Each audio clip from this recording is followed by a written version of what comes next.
Oh, yes. Wow, yes. Wow. It was a beautiful day, ladies and gentlemen. A beautiful, beautiful day in this reality. Wow. Yes. As Osho says in a random sort of segment here, the more you possess, the more the ego is strengthened. With our possessions or without possessions, the ego cannot exist. It leans on possessions. It depends on possessions. Mm. Many ancient parables. Very nice. Very nice.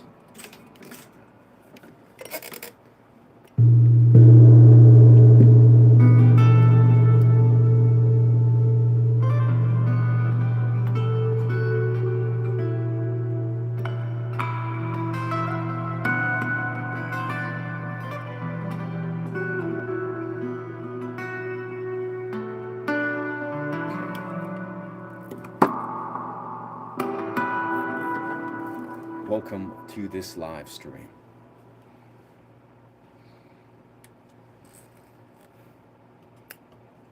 Testing, testing, testing. Beauty. Beauty. Awesome.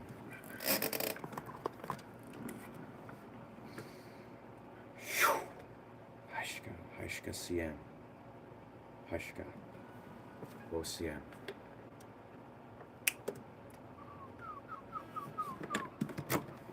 Man, I've been having some intense visions for those watching offline and online. I. Yeah, but I've been having some very intense visions of doing very elaborate. I don't know why exactly. I mean, maybe it's just psychedelia. Maybe it's just energy flowing through. Just where I find myself musically unravel these threads. But I've been having these visions of, how do I say, basically a very elaborate performance act. In essence, learning to really master creating bass design, which is something that I've been exploring and thinking about getting really deep into. Let's kind of create an angle more. But I've been thinking, what if I were to create an act that basically I'd be wearing, my hat, I'd have this like kind of wood, almost like a mask from like Ocarina of Time, but it would be like, what's it called? The one character from what is it? Majora's Mask, but before he becomes the Majora, but it'd be like a half mask, and it'd be like mahogany. And then I basically would be doing this act to be bass music, live performance, doing all these looping segments with like beautiful vocals, with live violin pieces, and all these pieces where I've just been seeing myself envision this stage performance act where I was like, man, this is exactly what I could see myself doing in like 5 years time, like some very elaborate kind of basically very like organic bass music that would be rooted within this dimension that I'm doing here. And I don't know, this flowed through because I was experimenting with a lot of really wild vocal dimensions.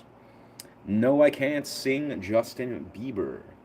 That's that's cold hard facts. That's not my thing, brother. Testing. But as we are, we're here to do some improvisation today, just flowing through. We're in our standard tuning, we went drop into drop B, but as we are. Amazing. My thank you. Thank you, Phoenix. I did see that. Bless. I've appreciated your presence so much, Phoenix. Yeah, I think I saw, yeah, the one you showed me doing pan flute, flowing into other stuff. Welcome. Hi, it's Campbell. Yeah.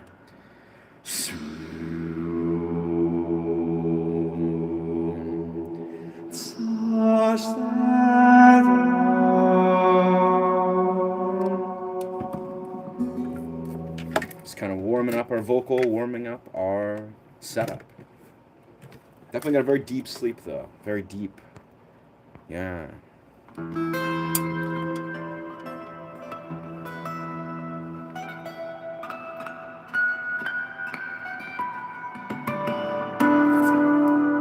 So maybe situate ourselves. grab a fresh loop to create a nice backtrack for this here. Hope you guys are finding yourself very creatively inspired in your lives. You know, whatever it is, whether it's in desiring to engage in instruments or do musician stuff, or I don't know if it's dancing or poetry. I hope you guys are just finding those creative portals in your life. You know, here we are the creators.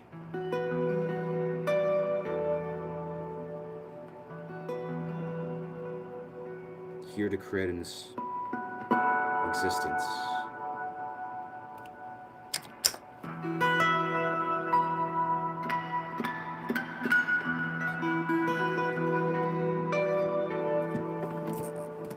I don't know if that's going to be the loop, but it is a loop. It's whatever.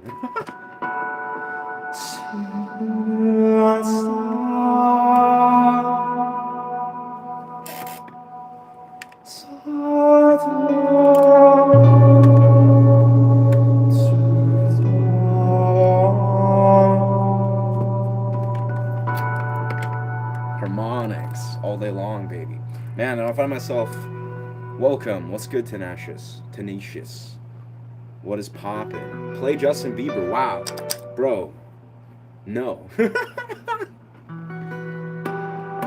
I mean, I hope Justin is doing well in his reality. I hope he's overcoming his wild hurdles of becoming a pop star that's kind of been, let's say, dismantled or dysregulated.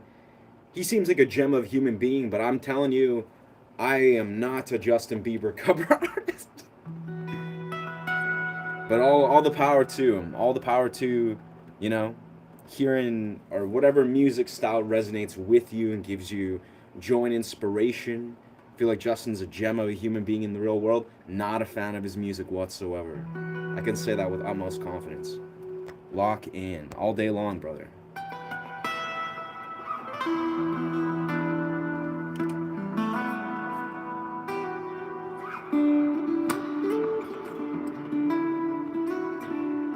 I had this kind of vision earlier where I was like, yesterday, I kind of realized, I was like, man, I create meditative music, right? I create meditative sound journeys. I play around with various different contexts of what that is, how that sounds, meditative vibrations and resonance patterns. But I don't think I've ever actually meditated to my own music. Like, it kind of hit me. I was like, word, you know what? It might be smart. It might be wise to actually just create music, my music, or, you know, do a loop or create a whatever I create, some sort of recording or composition, and actually meditate to it. It kind of blew me away. I was like, bro, yeah, that's actually, that would make so much sense. Just actually meditate to my own music to see how it feels for, you know, you guys, the perceiver, to see how it is to meditate to this music.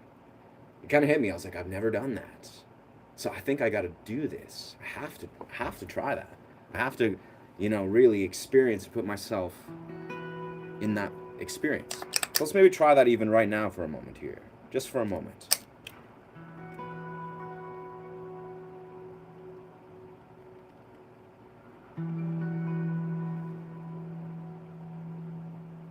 Gentle, very simple.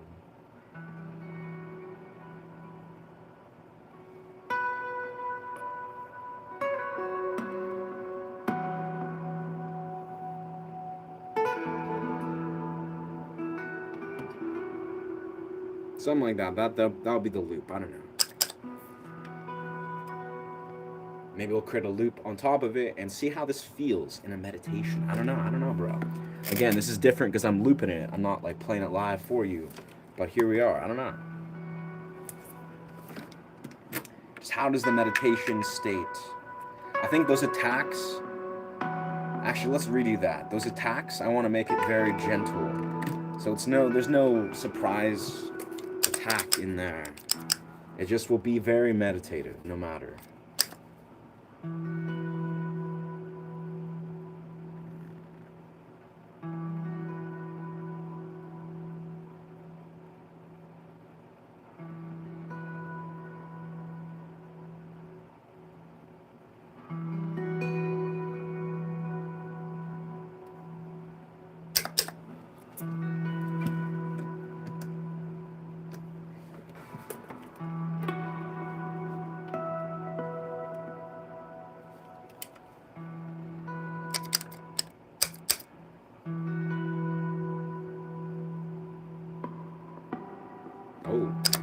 watched it already.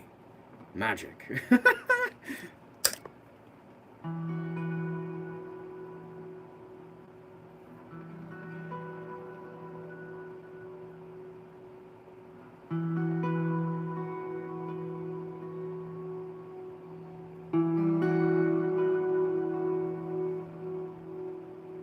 Sure. Make it easy.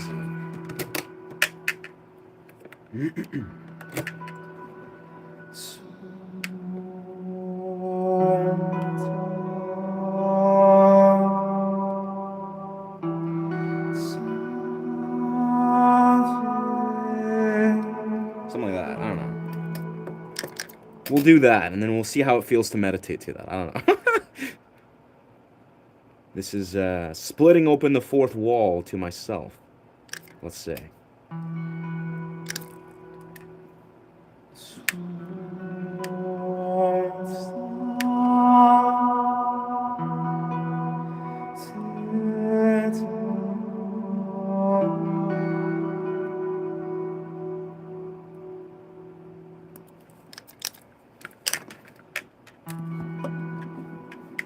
So let's see how this feels. I don't know.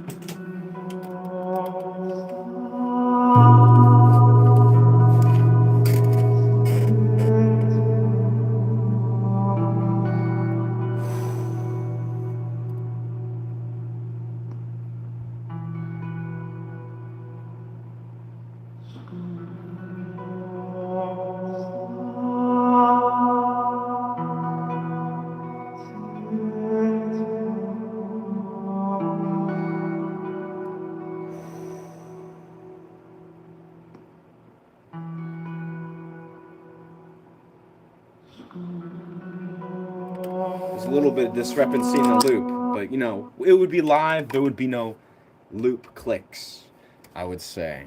And then the pan flute would come in. You know what? I think it's pretty meditative. I think it's pretty meditative. Can confirm I like it. Especially with the vocals, weirdly enough. Even though the vocals kind of came off time, I think that, man, yeah, that's meditatable. Yes, sir. Anyways, what do you need to meditate for? Huh. Wow. I don't even know what to tell you, brother. Jarhead, I don't know, bro. Also, what?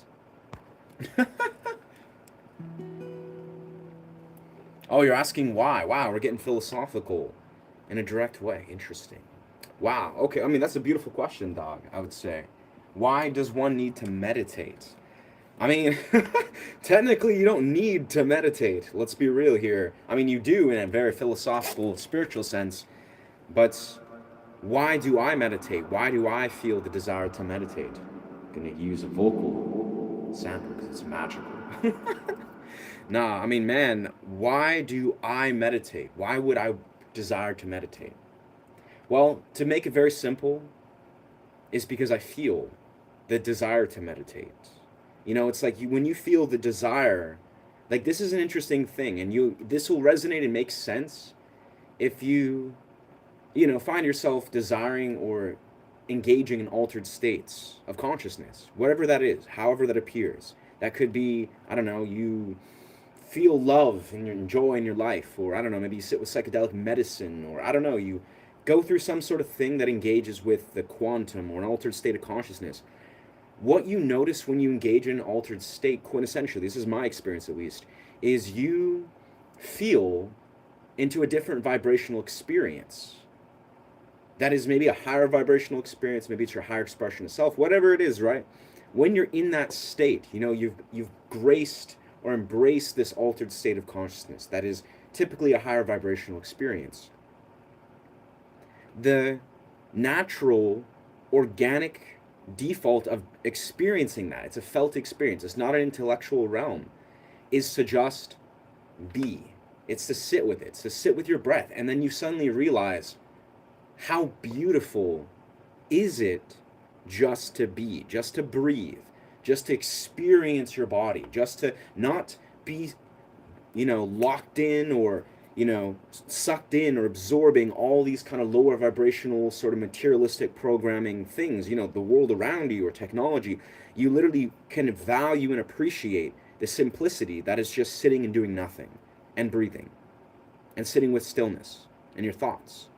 That's kind of how I would sort of try to articulate it. Is like there's an element of meditation. You don't have to do it per se, but it is an organic response to reality when you felt into something that is beyond a lot of the programming that we're all locked in, that society has successfully programmed us into. Now, if we look at that philosophically, it's simple. Why do you meditate, or why would you desire to ever meditate? Like, really, why would we want to do it? I mean, I would say simply, it is, if you understand philosophically, it's accessing these states of what, Zen philosophies or Taoist philosophies or all these beautiful philosophies would say is no mind, or is tapping into the stillness. It's like if I were to even go deeper, meditation, I'm not necessarily an expert. I'm not necessarily the meditation master. I'm just a dude. I meditate, as much as I can.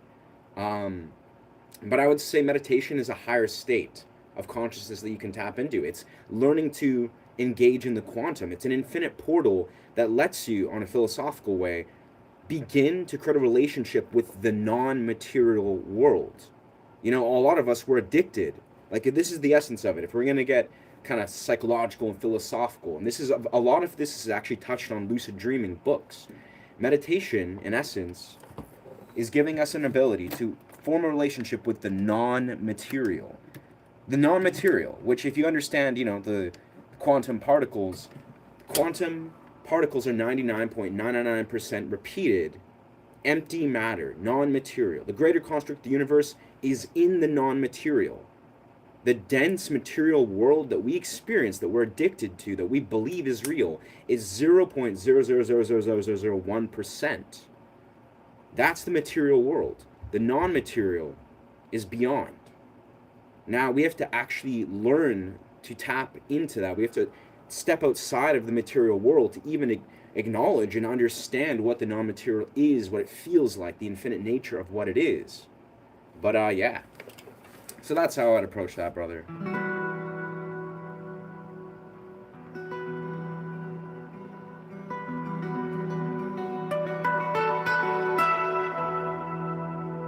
Yeah, how does this feel?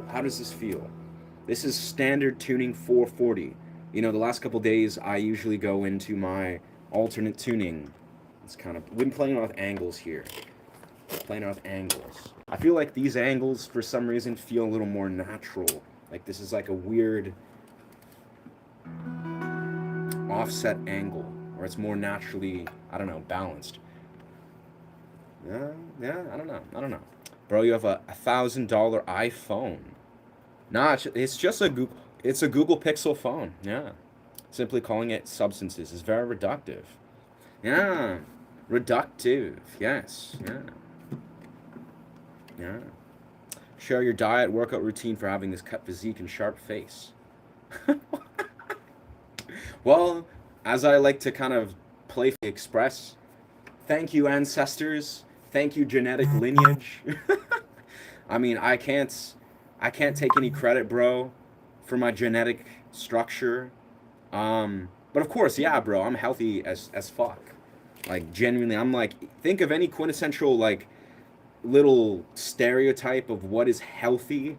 Excuse me. And, yeah, I'm pretty damn healthy. That is, I train strength training, calisthenics, cardiovascular, so much, like, at least 3 to 4 times a week, and I eat very, very clean, which is probably a huge part of it, I would say. My diet is literally just eggs, sweet potatoes, quinoa, brown rice, fruits, maybe some vegetables in there. That's pretty much it. I eat very, very clean, very consistent, and I love that, and I have been for a long time. I do it for many reasons. I do it because for brain health, for complexion, for, I don't know, just body health, strength training stuff. Bro, you do enough shrooms to confront, realize where there's no demons and only fear. You do enough shrooms, you confront and realize. Yeah. That's a beautiful, thank you for sharing that, Dark Force. Absolutely, brother. You're correct. You could not be more correct, I would say, about the nature of, realizing that, yes, not to say shrooms is the only way to understand that truth, but yeah, bro, if Psilocybin translates to that awareness, which it does because psilocybin literally rewires activity from the amygdala, at least temporarily, right? It deactivates the amygdala in some regions temporarily. You can see that fear, as I've done in videos, which I love to talk about, and I will always love to talk about, fear is an illusion. Fear is not real, friends. Fear is not real. Like, you look at all these things you say you fear in this reality, you fear in this world, and I will tell you that is an illusion. It's an illusionary thing. I'm trying to find the best angle. I think this is good. But for real though, I mean, Dark Force, I think you're correct, brother. We need to acknowledge as a person, as an individual, of course, but as a species, that there is something beyond fear, and the illusionary construct of fear is the root of so much suffering and indifference and pain and sorrow. I mean, pain is obviously just a part of being human, but the reality of, like, if you can sit with the truth that your fear is an illusion, like, fear is an illusion, and it's a very gripping one, it's a very deeply programmed one. But if you can see and address and acknowledge, like, you know what? Is this even real? Like, is this anything but fear? My deepest anxiety, these narratives that are pressing into your psyche of anxiety and XYZ, I don't know, sorrow-based narrative. Is this even real, or is it just an illusion based out of fear? And if it is an illusion based out of fear, you can let it go, friend. You can let it go. You can let it go. Yeah, you can. Can you please state what is the price of a guitar? What is of that guitar? This is a Yamaha APX. Yamaha. Yeah, Yamaha APX. Oh, I can't. There we are. It's yeah, Yamaha APX, and this is about $900 new, I think. Yeah, 900, probably cheaper now. It's very cheap. Well, as guitars go. If you use a flanger, of course, with your guitar, I'm using a preamp.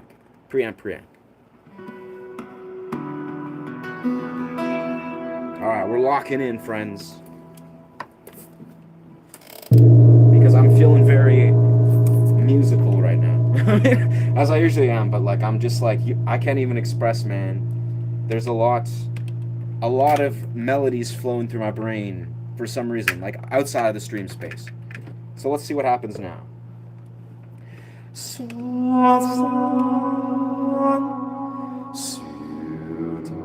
Actually, I did something that I've done in experimentation, but something dope I realized I can do, which is this baby, of course, which I can literally take my didgeridoo, place it on top of my microphone. Oh, it's giving a bit of feedback. That's okay. Gotta find the space actually to do this. If I take my microphone here, right, this beautiful microphone, it's got my microphone sound, it's got a nice preamp on there, and then I feed the didgeridoo. Let's see how I can do this. What occurs is something magical. Truly magical. Basically, I can create didgeridoo sounds. Only the one tone, really, but it goes... Oh. It's clipping. It's doing a clip. Okay. Gotta kind of master it. Testing. Very nice. Very nice.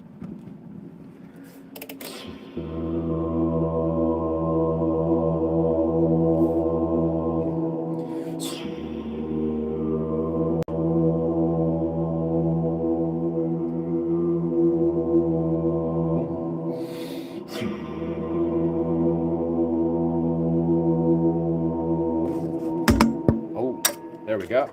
It clips out a bit, but it creates the most very beautiful, very crisp didgeridoo sound. You know, that low didgeridoo hum. That's even just, it's such an exceptional tone that the didgeridoo naturally produces and flows through the sound. And I haven't done this yet, but we're going to try to loop it, you know, to be our bass tone. Because why not? So here we are. We have our whatever's happening here. Keep smacking into that. It's very sensitive though, because didgeridoo almost like makes it clip out.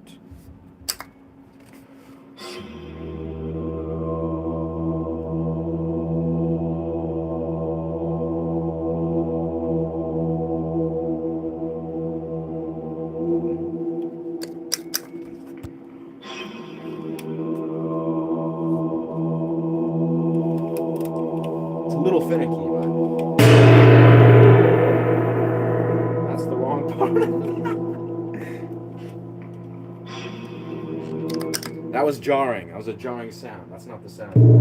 That's the sound we're going for.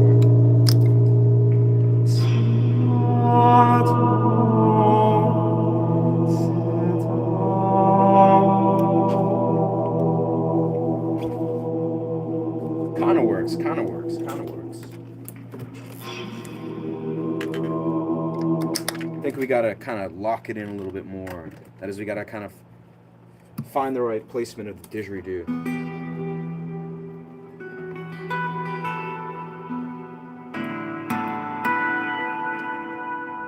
DK, yes. Bradley, sure.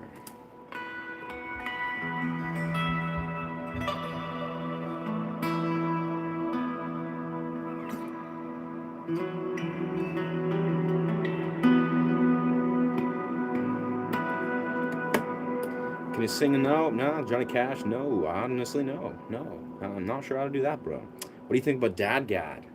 Dadgad. Dadgad. I don't use it a lot, but it's a very beautiful tuning.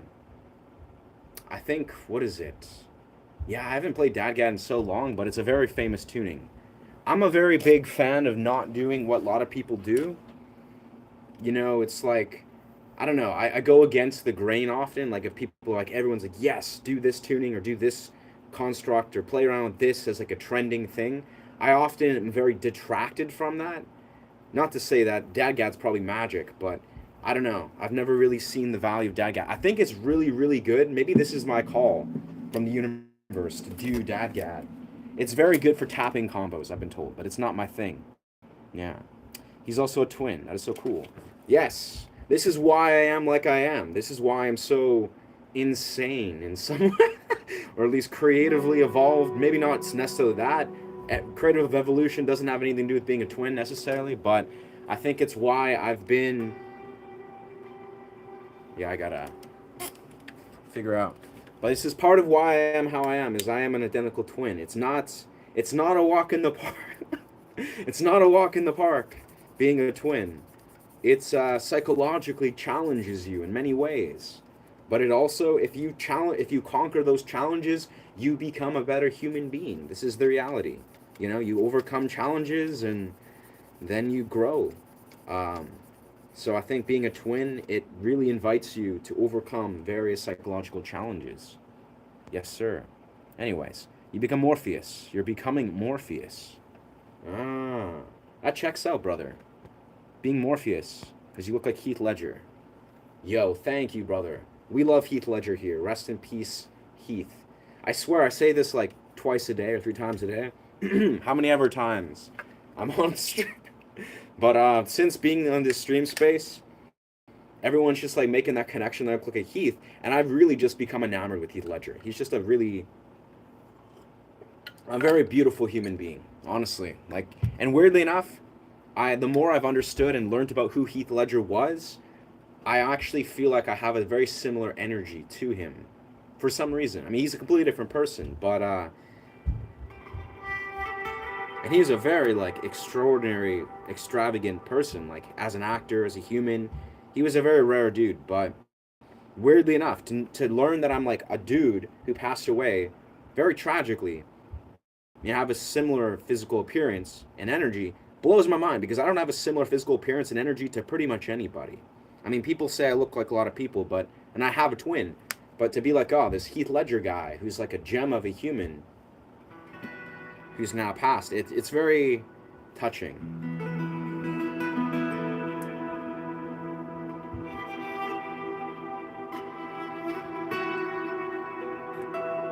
I'm sure I would have got along with Heath Ledger if he was still here. Maybe I could have been his body double, you know, been like, that's like a thing some people kind of jest, is like, if I were to like, you know, because I'm in the film industry, I'm like learning acting very, very, very slowly. But I was always raised, because I'm a twin, I did acting when I was like 9, 10 years old, and like for a few years.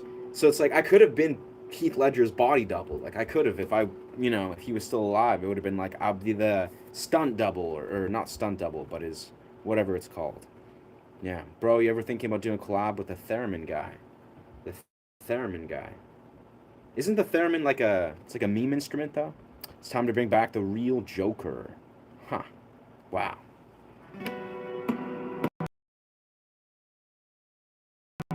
What? Wow.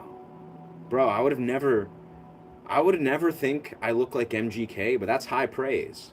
MGK is a pretty dope dude. I mean, he's got his inherited flaws. He's got a lot of flaws, but he's also just a gem, extraordinarily talented human. So that's a beautiful compliment. Yeah. VTuber models or streams. Ah. I do need a. I don't know if I'll hit you up for that because I don't really know you, and I have friends who are graphic designers. But I do need to eventually develop a logo, a Shay logo for many different things. Amazing. Let's try that again. Let's try the didgeridoo. I don't know how behind we are in comments. Okay, we're not that behind. Yeah. Speaking to other platform chats. No, I'm going back. I'm just trying to go through the comments. Nah, yeah. I'm not that insane yet where I'm going to juggle multiple stream platforms. I mean, I could do it, but that would be a lot because I try to be present with my YouTube audience and try to make it like, yeah. Thanks, Royal. Thank you, brother. I'm feeling myself, I'm just here for it.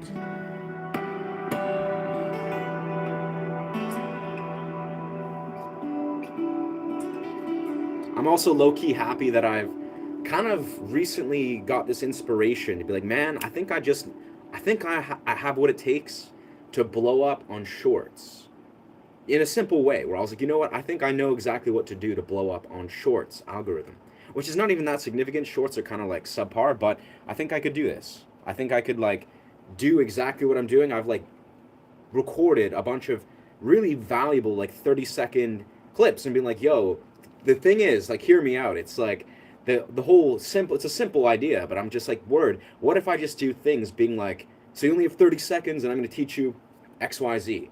Basically everything in guitar and music that exists. And I told myself, I was like, word, you know what? I was like, okay, so if you only have 30 seconds, or like in 30 seconds, I'm going to break down tapping combinations, or 30 seconds, I'm going to teach you how to play this thing in guitar. Because you know what? Who doesn't have 30 seconds? And I think a lot of musicians and guitarists or people that are just like, man, I'm stuck creatively. They don't realize how quickly that in 30 seconds per se, that's the sales pitch. You could literally just watch a 30-second video and literally adopt or integrate a styling or a stylistic choice or some sort of technique thing and literally apply that to your repertoire and lift a creative block just like that. So if a person has 30 seconds, I'm like, yo, I'll catch your attention by telling you in 30 seconds, I'm going to teach you something on the shorts algorithm, which is a kind of the thing with shorts. That could deliver very well. So I'm basically just gunning out a bunch of like these videos where I've recorded a bunch already. I'm just going to gun them out twice a day and be like, in 30 seconds or less, or I don't even know how I said it. It was like, yeah, it's like, so if you only have 30 seconds to learn tapping on the guitar, if you only have 30 seconds to learn harmonics, or which is what I start with, then I break it down and it works. It kind of like gives me adrenaline to be like, yeah, that's right. I can actually want to really take those 30 seconds and make it the most. Make these things the most. Anyways, so what is your ethnicity? What is your ethnicity? You look like someone I've seen in my dreams. Huh. Wow. That's crazy, dude. I am Ukrainian and English. Yeah, I'm split 50% Ukraine, 50% English.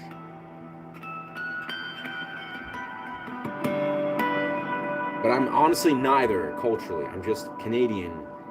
I have no connection directly to my Ukrainian heritage or my English heritage, but I enjoy both very deeply. Yeah. Cheers. Oh man, I can never catch up. I can never catch up here. Well, it feels like he's a hell of a guy. Thank you, Tommy. Thank you, Doggy. Thank you, bro. Yeah. Yeah, welcome to this portal. So as we are, we're going to focus again. We're going to make it happen, brothers and sisters. We're going to make sounds occur. I don't know. I've been really stoked on these vocal conventions lately. Like, I can't even express how much I've been vocalizing some crazy stuff, which I haven't even begun to scratch the surface of. Let's give it a go. Let's give it a go.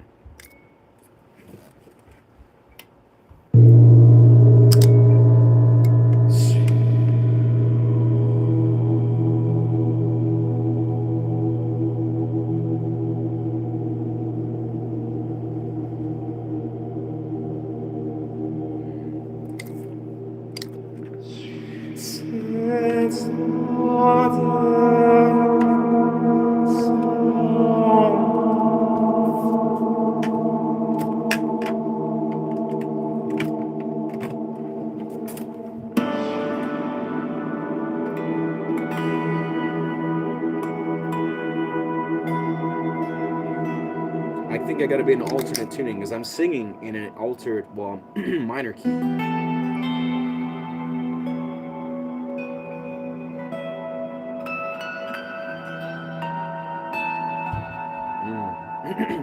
That's what I was doing the other day, 2 days ago. I was doing weird key shifts, like very strange key shifts, vocally and on the guitar. I was like doing them vocally and then matching it with the guitar, and it sounded really, really wild. Nobody likes MGK.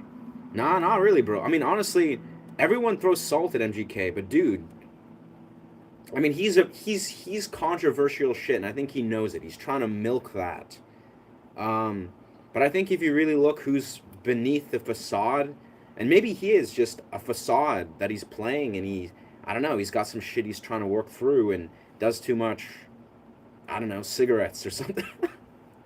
But MGK seems dope as fuck, honestly, man. Like, you can't convince me otherwise. Yeah, he's flawed. He's a controversial, weird dude sometimes, and man, I don't know. I wouldn't say I would advocate being MGK, and he's like the epitome of whatever. But he's not, honestly, man. Beneath the surface, he actually seems like a genuine, authentic human being, which I think is dope. What makes you want to learn guitar? Michael Morris. What made you want to learn guitar? That's an interesting question. I mean, usually the way I approach this is, I mean, in truth, I was like 8 years old or something, man, when I discovered, like, when I was like inspired to play the guitar. I barely even remember why. I barely even remember why I played or picked up the guitar. It was kind of like, this is how I saw it as a kid. It was like I was a young kid, like 6, 7 years old, and I was painting and drawing and making a lot of art, and it was just like doing kid stuff. I didn't really know what exactly I was doing. I just knew this is cool. I'm pretty good at drawing and making colors and all that. And then I remember realizing what music was. Like, I discovered, oh, there's people that make music, right? And I realized it seemed really, really challenging. Like, that's all I remember is like guitar. It was one of those things, music as a whole, but guitar particularly, was something that I knew I was not naturally good at. Like, music as a whole, I was not naturally good at all. So I remember just kind of being like interested in, yeah, what was it? Like, again, this is when, like, so many years ago. But at some point, when I was probably about 8 years old, I got a guitar gifted to me in Christmas. Like, remember I woke up one Christmas and there was a gift wrapped guitar case. So then from then on, I was like, all right, I guess I'm doing this. I guess I'm learning the guitar. And I was trash at guitar for like 6, 7 years. I just tried to play it and struggled and was like, as a young kid, I literally like would cry in my first guitar lessons. Like, I would be like, try to press into the guitar frets, and my fingers would be, I'd be feeling pain. I'd be like, my fingers hurt from trying to make chords, and I was like, I suck at this. I can't do this. And I was like, yeah, but long story short, I knew I was never naturally good at it, so that intrigued me. And guitar was one of the few things that I knew I was never good at, but I was curious what would happen if I just stuck it out. Like, what would happen? It was like this weird, strange feeling. I didn't know exactly why I was doing it. I was like, what would happen if I just stuck with this? Like, what truly would happen if I just do this guitar thing? And again, I was trash for like 6, 7 years, and I was, of course, a young kid. So I was just learning to develop my brain and figure out the world. But I was very objectively bad at the guitar for many years, and I knew I was never good at it. It was never a thing that came natural. It was like, I felt like many things came naturally, like I don't know, gymnastics and martial arts, more or less, and like poetry and like painting and drawing stuff. But guitar and music was not something that came natural at all. Like I was objectively very bad at it. And I knew that. And then it wasn't until I was like 16, 17, 18 that I actually started to get good at it. And yeah, so it was a mix of like desiring to challenge myself to do something I knew I was bad at and a raw curiosity to see what would happen if I stuck with it. And then eventually I fell in love with it. You know, I was like, I came across like Adam Gontier and like Sinister Gates and, you know, guitarists that were rock stars. And I associated that desire to be a rock star when I was like 11 or something. I was like, let's be a rock star. Let's just go on stage and throw kicks and play chords, and that felt cool. It was like it felt like it was like a part of me as a young kid was like, I think I'm just gonna be a rock star. Like that's the idea. And so it was like all these little ideas of like whatever felt good. But long story short, as a guitarist, it all makes a lot of sense now. Cheers, brother. Thank you, Tommy Cosmo. I was thinking of buying a guitar because, bro, I want to experience making a little bit of music and have that life experience. That's great, doggy. I would say, yeah, bro. Honestly, you don't need to be like a freaking prodigy, you know, shredder, virtuoso guitar player. Literally, if you just pick up the guitar and you're like doing it for a year or two, or like you're nowhere in, and you're literally just doing it to train your brain and have fun, you know, and just like that is like very valid. That is a good use, I would say, of your time and your existence in this human experience. Like it really is. I don't know what Let the World Burn is, bro. Ash Baba said some, huh? Hello from Moscow. What's good? What's good, brother? Blessings from Canada to Moscow. Blessings from Canada. All right. All right. All right. I think what we should do is we're going to go to our drop. So we developed a tuning. We've been talking about this a lot, where we basically created a split tuning drop B in an alternate tuning. It's very weird. It's very weird, but it sounds great. So we're going to go into that right now.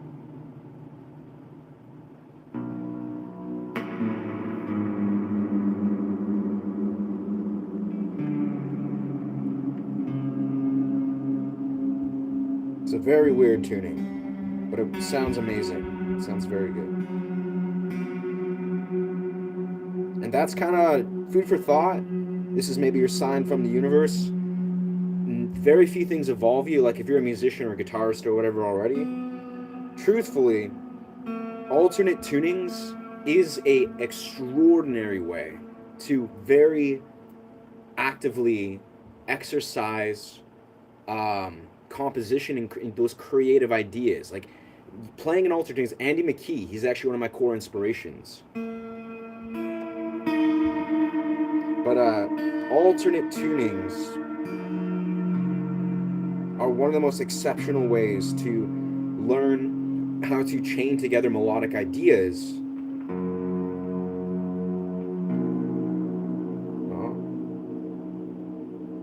And I feel this, you know, to this day, I firmly stand behind that.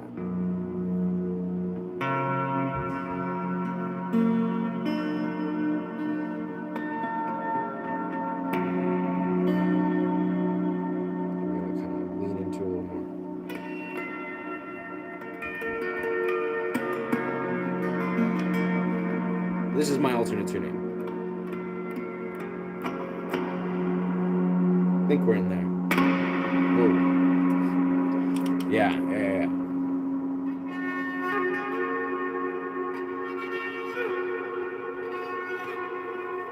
Let's first rosin up. Need my rosin. Where did I place it? Nah, there it is. Welcome. Yeah, I'm so behind in the comments, it seems, but it's all good. Thank you. Synthesize bongo drums, pan flute, guitar, and delve into lots of instruments. True. Yes. Yeah, it's great. Hey, thank you, Mike. Thank you for the compliment, dog. Yes. Holy F. Holy shit. Yeah. Huh. Why is it so hard to play the F sharp major? Interesting. F sharp major. But it's not, though. I think you gotta transpose the F sharp major. You gotta transpose, unless you mean like the F, like that shape. Or like this. Honestly, if you're struggling with the F sharp major, it's probably not, the chord's issue or the chord's fault. It's probably a bar chord or finger strength issue or a transposition issue, I would say. That is, if you can transpose every chord. Like if you want to play a minor chord and then play a major chord, you just do it on the sixth string in the, the A minor shape. Typically, I don't know. I haven't played with that chord a lot, but that's kind of how it works. So maybe it's a transposition issue. You can transpose the F sharp major and it will sound easier and better. The video is mirrored. The video is mirrored because I think it's because I'm doing it, this direction. I don't know why that sounds a little jarring. It sounds a little unmastered. Existence. Wow.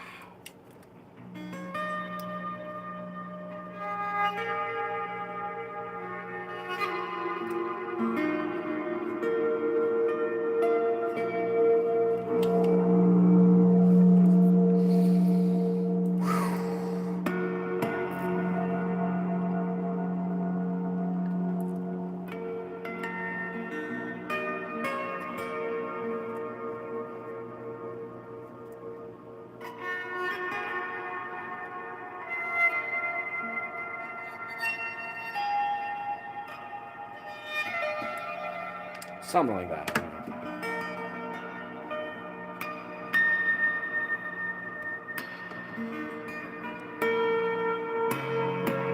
See, isn't that so beautiful? It's just B. Drop the B alternate. Split. Anyways, let's get warmed up here. I'm kind of not here. Always enjoyable. Thank you, dog. Appreciate the support. The way of expression is brilliant. Thank you, brother. Am I punk? I have punk roots. Yeah. I think most people do. I mean, lots of the cool people do. But I do appreciate the punk rock culture, and I've written lots of punk music. But I honestly think I've kind of gone in my own direction in many different genres. That's the things I sometimes am attracted to punk rock music, like composition wise. Sometimes psychedelic rock, sometimes alt rock, sometimes hard rock, sometimes grunge. But often, as I stream and I perform it a lot, is I do like fingerstyle, like modern fingerstyle guitar, and do sound journeys. That's like my focus and my specialty. The rest are just kind of, playful explorations.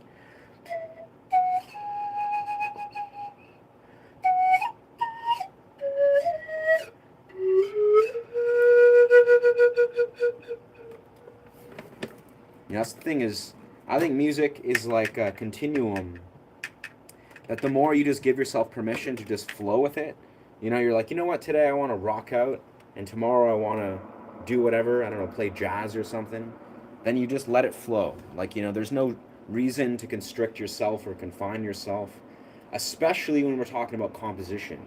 You should let yourself do whatever the hell you desire to do. Like, if you want to just, like, hit stuff and hit drums and, make sounds of music or make random vocal sounds, that is a good idea.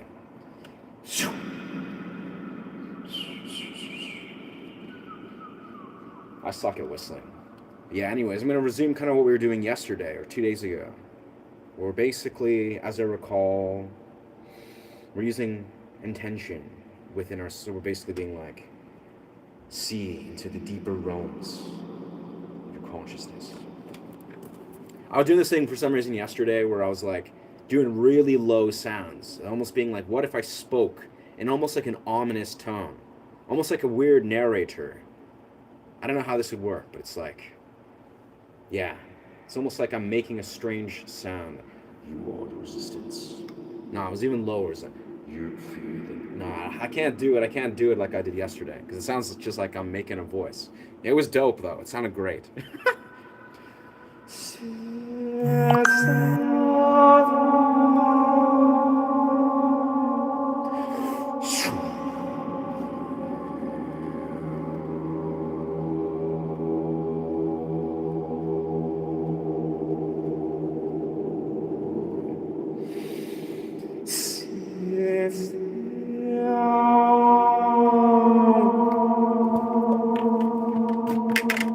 That's the move. I don't know.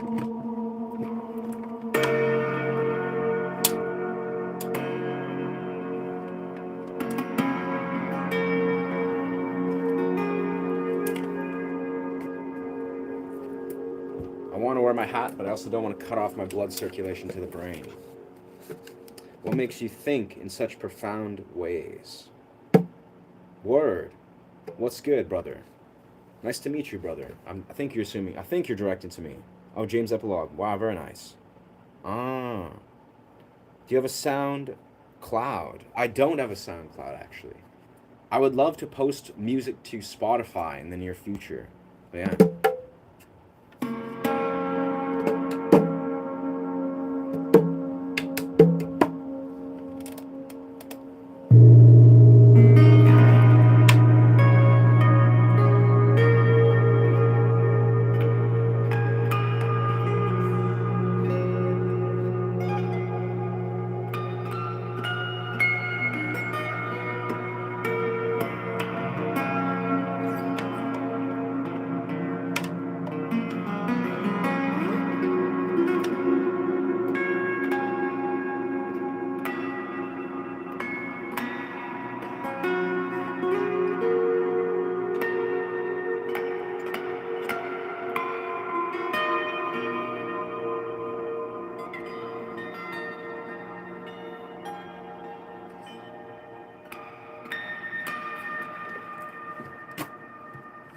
Yeah. Yeah. Yeah.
Messed that up a little, but also that was not so bad.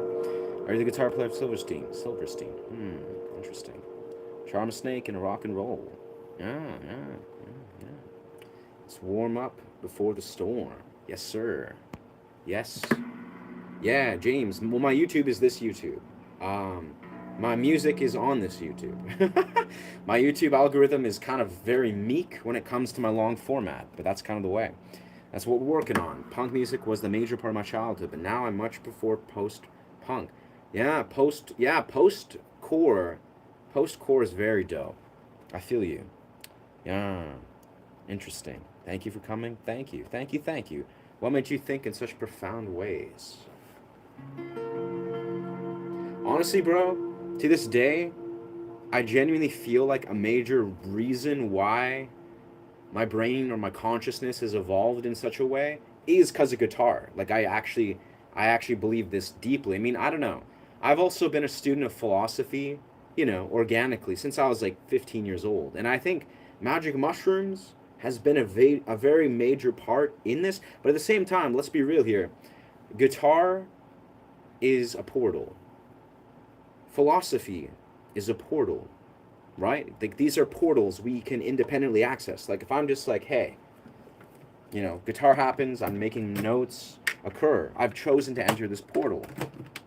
If I were to be like, seeing into the realms of what we understand and challenging the construct, feeling into the higher realms of how we can express, channel the innate wisdom that our ancestors have found and desired for us to remember. It's just like that, right? You're thinking, you're letting yourself speak through a philosophical context that is yours. Now, that was just like, an amalgamation of words that actually makes sense if you think about it. But in truth, it's like you exercise it. It's like anything. You exercise your body or your muscles. You exercise philosophical thinking. You exercise guitar playing. Both of those are very good for the higher consciousness, I would say. Now, again, I am a advocate of psychedelic usage. And also, quintessentially, my brain health matters a lot to me. I think the way my mind works has a lot to do with my brain health. I'm quintessentially sober. I engage in psychedelia, absolutely. Magic mushrooms, particularly. And also changa, on the occasion. Capi vine. But in all truth, I am a massive advocate of sobriety in every dimension of how you have an impasse to be like, hey, we're choosing sobriety, or are we choosing altered state, or choosing intoxicants? I mean, I started partying and raving when I was very young, when I was like 15, 16. I was like raving and partying and doing substances and smoking weed and cigarettes and drinking a little bit. I've never been that attracted to alcohol. Maybe that's part of my story. Is I just don't drink like ever. I've never been attracted to alcohol, like never. I drink beer maybe like once a month. I'm like, yeah, let's have a beer. Why not? But it's not like a thing I've ever been attracted to. But that is what it is, neither here nor there. Everyone has their own unique neurochemical makeup. But in all essence, I'm very attracted to sobriety. I believe in sobriety. I believe in sober partying and dancing. I believe in celebrating existence. But yeah, bro, guitar in philosophical contexts, I think, is a very vital part of what has chained together how I think. And even the simplest way, if you're experiencing the way I'm speaking or whatever's going on, this is a product of my own philosophical context, empowered. That's it, right? You read a philosopher like Alan Watts, he's an empowered philosopher. He's developed philosophical context. You hear Aristotle and his philosophies. He's developed and empowered a philosophical context. You hear all the ancient thinkers, whoever they are, XYZ example, these are men or women that are literates and philosophers that have just empowered and pulled those threads of a philosophical context. That is theirs. It's not someone else's. It's theirs, right? And that's all that it is, right? If you can do that, especially as a man, like speaking man to other man, men have a innate, beautiful lineage of philosophical thinking. We are logicians. We can logically weave together things. We are innately, it's in our ancestors, our lineage, our DNA. We're meant to be philosophical. We do desire to think. It's a part of how we are. So it makes sense. Honor philosophical thoughts, build a philosophical context, empower that. Therefore, it increases your existence.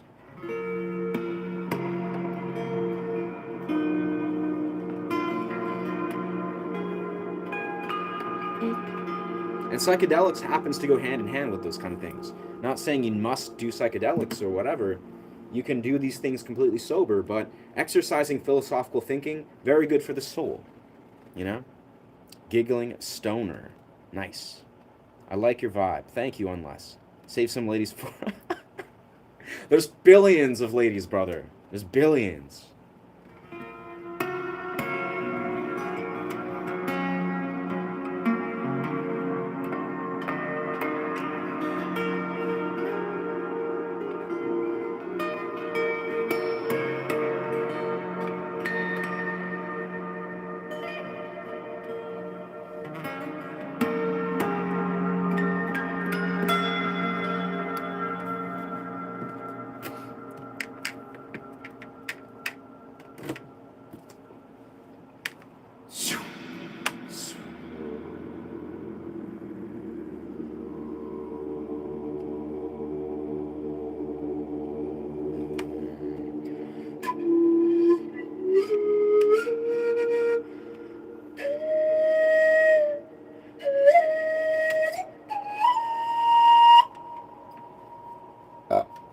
Yeah.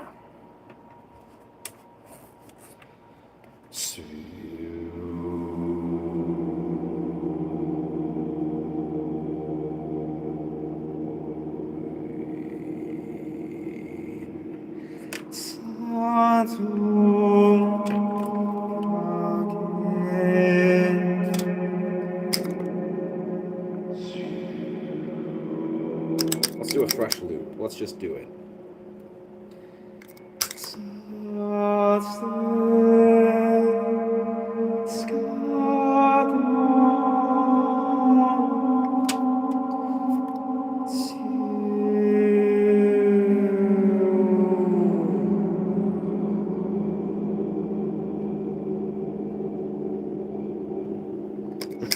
don't know about that last one. I don't know why.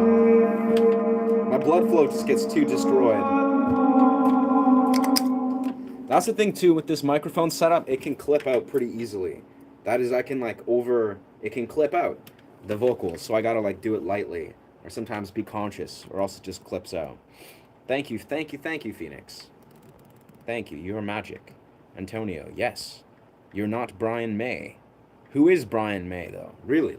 Like, I mean, what is even the embodiment of Brian May even mean?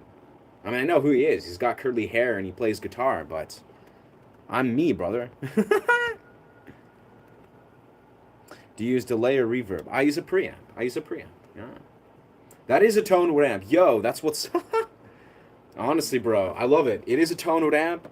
You're the one out of like thousands and thousands that are unfamiliar somehow with this magical technology that has been out for so many years, bro. Man, that's so funny though. I mean, not that I'm feeding the trolls, so to speak, you know, feeding them their fish food, but someone says, think I'm special or something. We are all special. You're special. Literally every person is fucking special and unique. Like, geez. I mean, how did you miss that episode, you know, of, I don't know, whatever, Blue's Clues or something? Like, you genuinely, we're all completely different and unique. There's not a single person that isn't like a sacred, special being. Sure, some of us never really live our potentials. Sure, some of us live under a crippling rock where we think, oh man, I'm nothing, or I'm insignificant, or whatever it is, what it is. I'm not here to discern that, but yeah.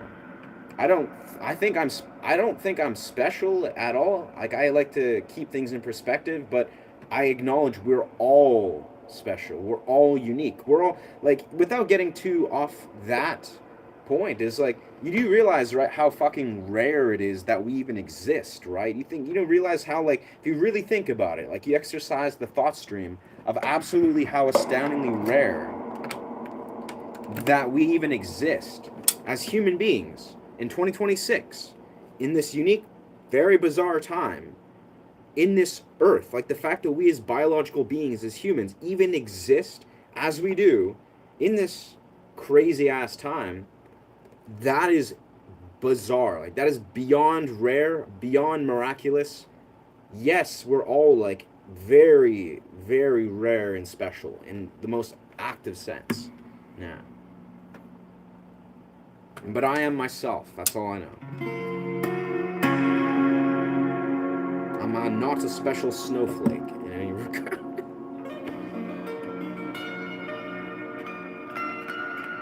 And I don't know. I talk about this a lot, and this is a weird reality. But I mean, take this as you will, with a grain of whatever, a grain of salt.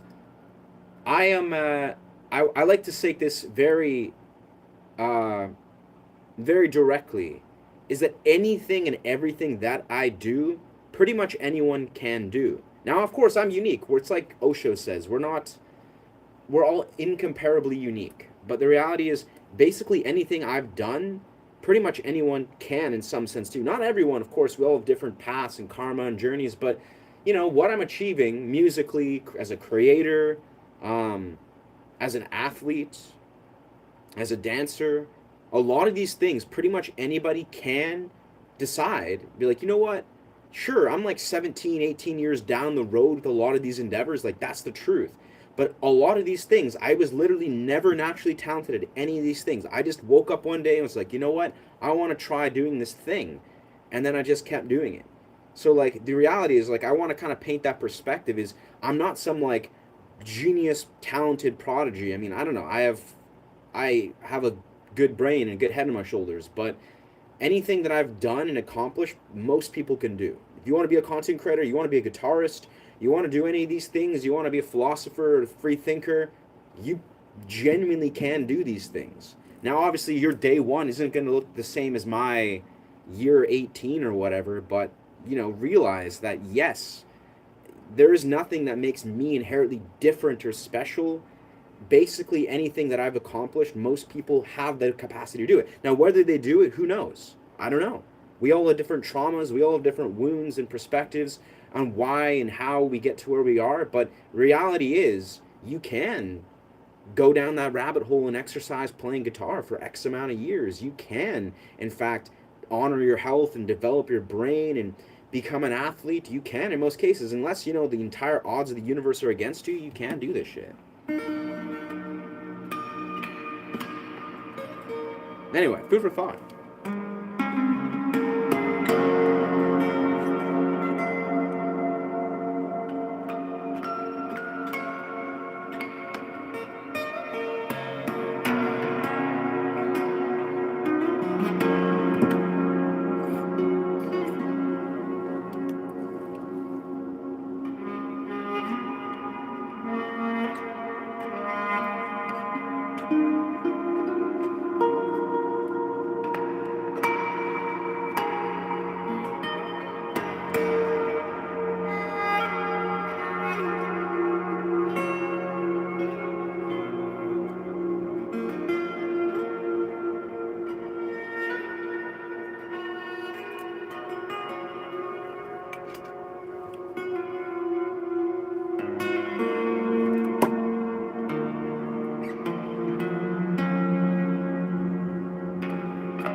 Very nice. Can you sing for me? Can't Have Only Love. Don't know that song. Yeah.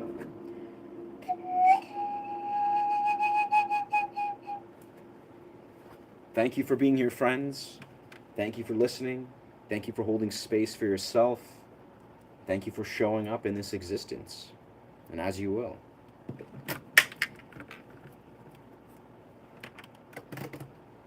We are infinite within this reality. You possess infinite potential. So it is and is not so, and so it is.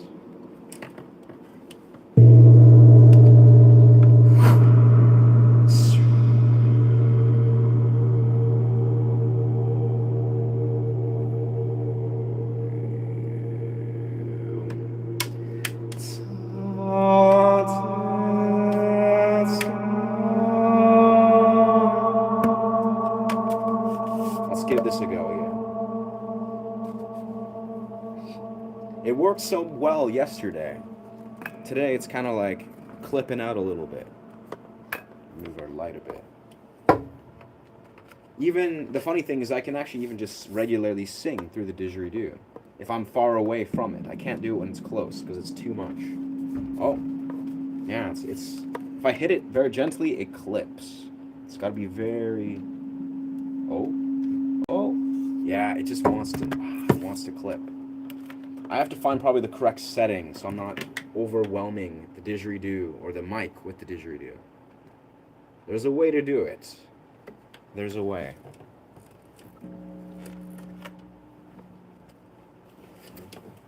Maybe I gotta put my guitar aside and angle it up.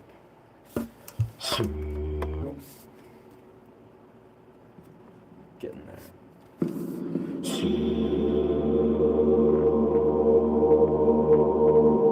It's giving like a little crackle. We don't want that. Oh. It's just too much. It's too much sound. Too much sound for that sensitive microphone. Well, we did it yesterday, but I don't know. We'll figure it out.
Got you with harmonics, bro. Yeah. Nice.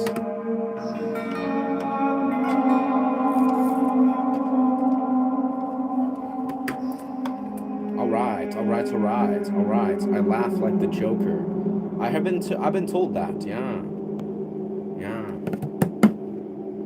Thank you.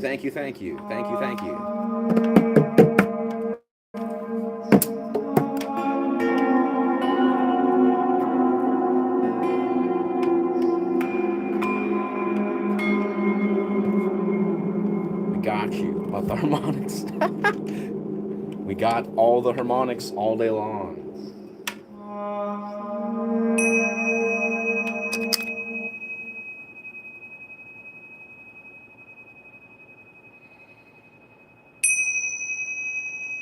Rooting yourself within your somatic body.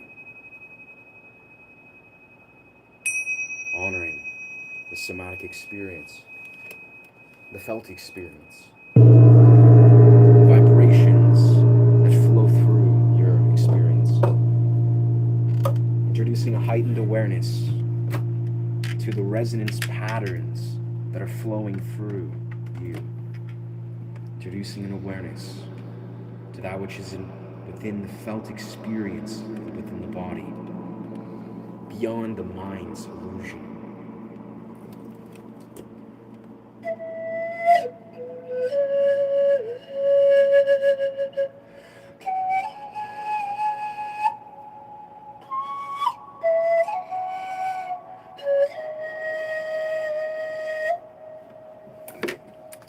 Beyond.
What is the instrument's name?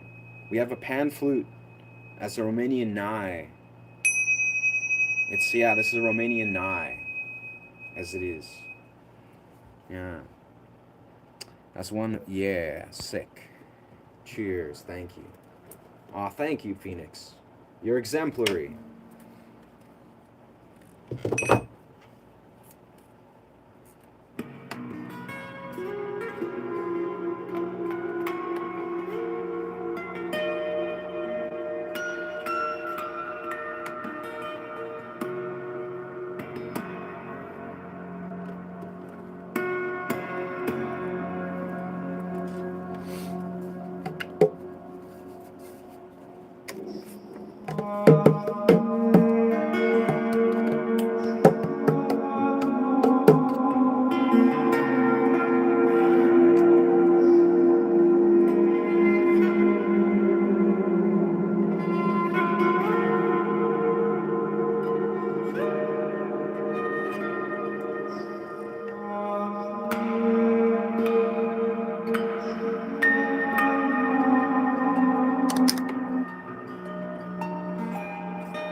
Brother, why are you giving me the pain in my heart? Yes, feel it, brother. Jeez. Feel the pain. It is an honor.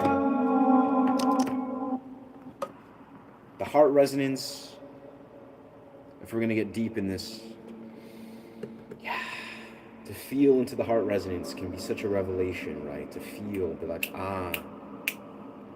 this is what we've been suppressing, running away from.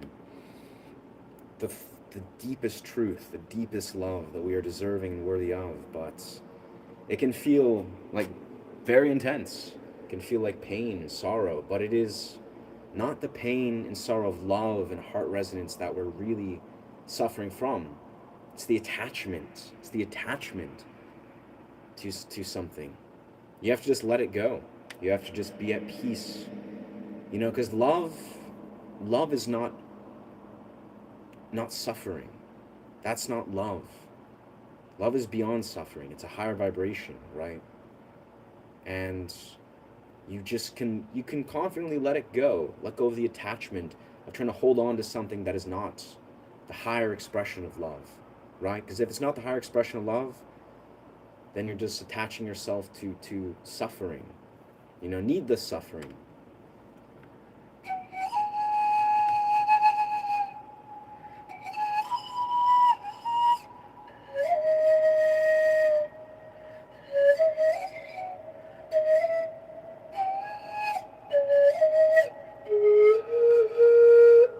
But of course, we're here to learn that. That's why we're here. That's why we're here.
into the feeling of a higher expression of yourself. You are infinite. You are a deeper expression of what is.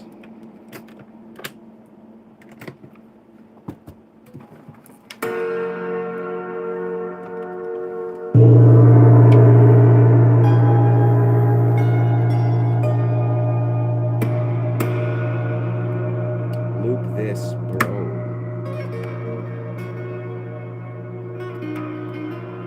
No, it's a Tingsha. Yeah, brother, it is a Tingsha. That it is. Loop this. Loop what? I'm assuming the words, or I'm looping everything in some regards. I just loop it all at some point.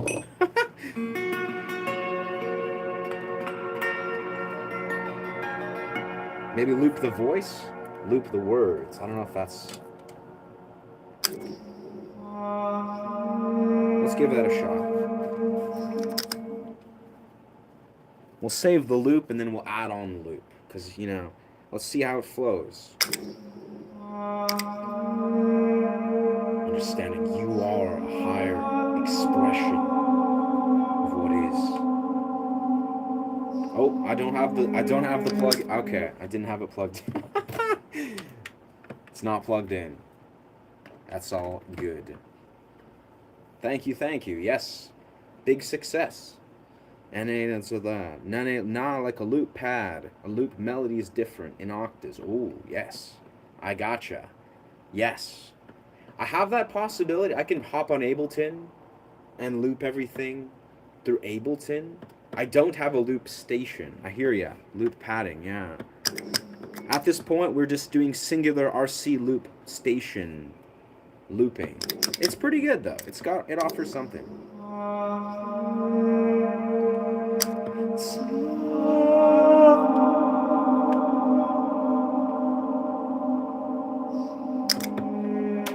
I mean, honestly, in all truth, I mean, beyond loop stations are like big ass loop stations have a real powerful application.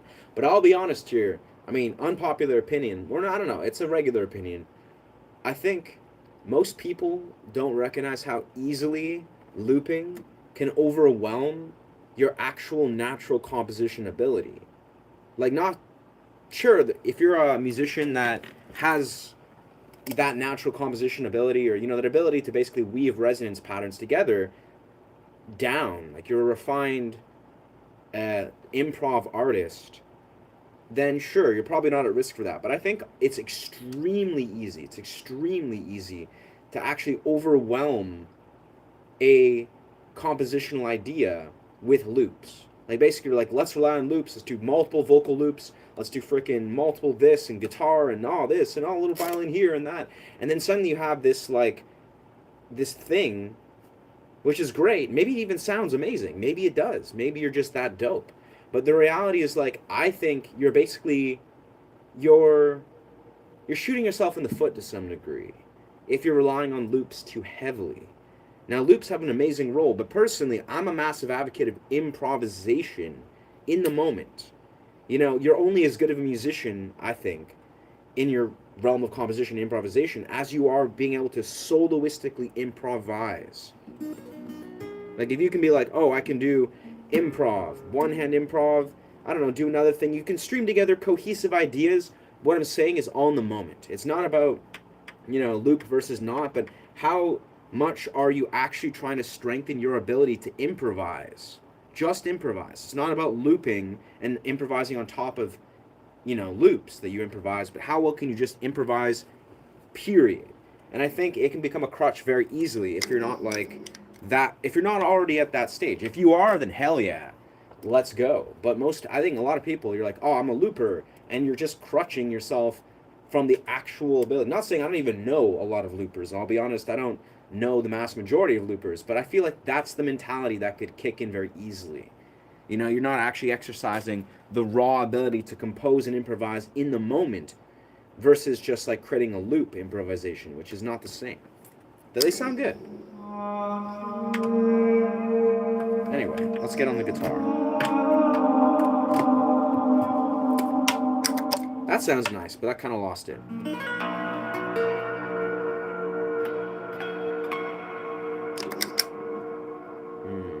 Let's create a fresh loop. I'm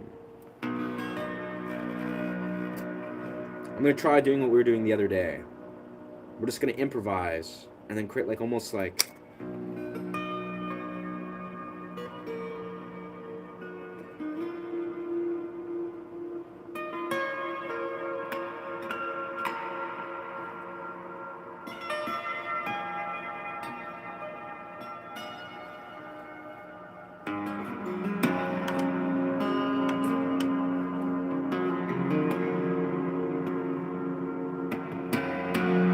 that'll be the loop.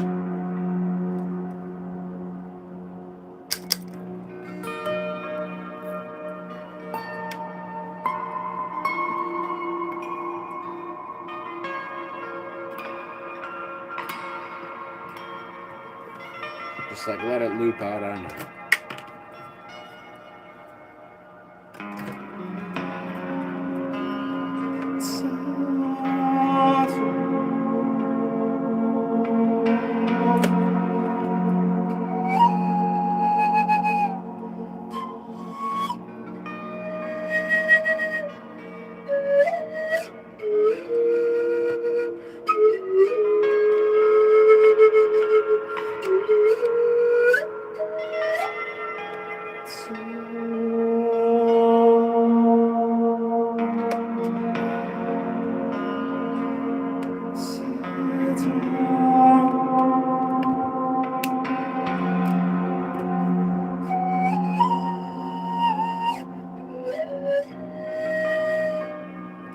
Now it's a fresh loop. It's a fresh loop.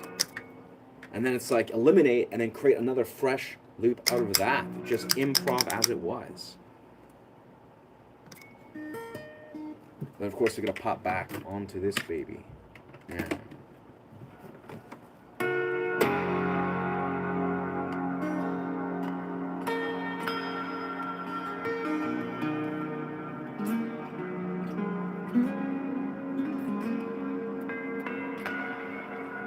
Yeah, I'm very much a fan. I usually like to, as I kind of just underlined, play around with gentle cadences that don't overwhelm. It's almost like when you're thinking of looping, I like to, honestly, for the longest time, I wasn't into looping, primarily because I felt like when you're dealing with resonance patterns, like, you're like, you strike a harmonic and it stretches out and it's just kind of riding that wave. It's important to recognize how to let those resonance patterns breathe. And I think basically less is more, is all I'm saying. It's like the more you can incorporate very gentle progressions, I think those go a lot further. Something like,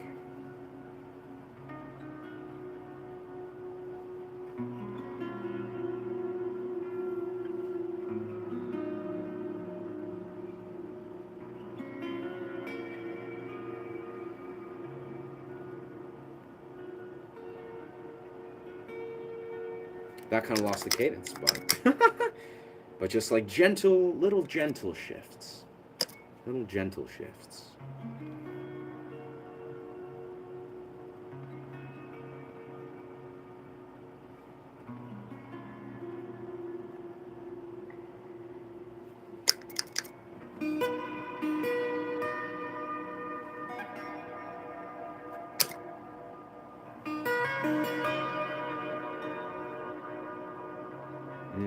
Even slower, I feel, would it be really beautiful within that.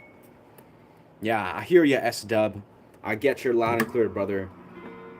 I'm not here to feed the trolls, but what shit this is clearly outside of your bubble, the bubble of expertise that you hold so dearly. So good luck with that, S-Dub, or whatever your name was. Good luck with that one. Good luck with the rat maze of a mind you're dealing with, brother. I'm having a having for sale. Oh, sick. Yeah, I see your point. There are definitely two schools of thought. The same could be said about electronic plugins and effects. Yeah, I hear you, dog. Yeah. Nice. Yeah. Yeah. That's... I don't know. I got a deep rabbit hole of thought or deep realm of thought related to that. Like, I'm a musician who really strongly believes in external instruments, of course. Guitar, you play your instruments, you learn instruments, and you can make music outside of the external, internally, like on a DAW, right? Slippery slope. Now, hey, we live in 2026. Hey, I love dance music. I listen to tons of dance music. I'm a dancer. I'm actually a tutter as well. I do tutting, popping, locking, animation, liquid, lots of different styles, many different styles. But the idea is, yeah, if you're a composer, like if you're really being like, how can I push myself and evolve as a musician? External instruments really is the way. Now, obviously, everyone will do their own path, and some people, maybe they just don't have the discipline, or maybe whatever inspires them is internally creating, DAW based music. You create a loop, you create a drum, you create a little synth, and you're just like, whoa, this is what feeds my soul. All the power to you. But as a guitarist for 17 years, just over, I actually desire to create electronic music. That's actually been part of my epiphany that I started with on the start of the stream. I was like, word, you know what? I'm going to learn to do very complex bass design, bass synthesis for fun. But part of the fun is I hear in my head all the time, like very often, very intricate electronic music. Like shit that's just like, I can't even describe it. Like shit that if you were at like 3 in the morning at the amphitheater at Shambhala, like high on acid, this is probably what you'd be hearing. Like it's like weird, beautiful, like complex, organic, like ancient, almost DMT like sounding music. Like that's the kind of bass music I hear in my head. And that's the kind of bass music I want to produce. Like genuinely, you know, it's going to happen. I'm learning to orchestrate and compose music just for fun. I do this, I make sound journeys, and basically it would be basically the exact same thing I already do, but adding basses, like really dope, beautiful, organic, extremely beautiful sounding basses. Maybe like a hand pan, you know,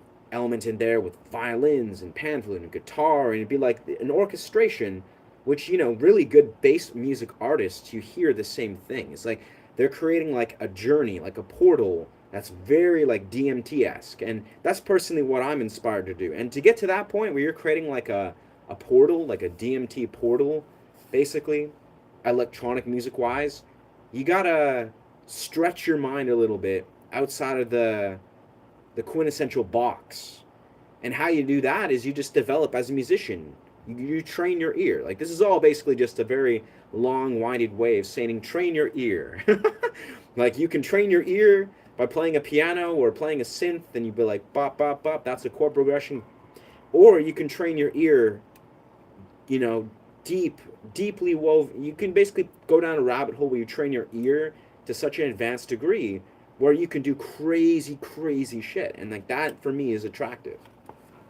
So I don't know, whatever works for you. Whatever, as a musician, if you're watching online or offline, I commend you. If you're a musician, already universally, you have my respect.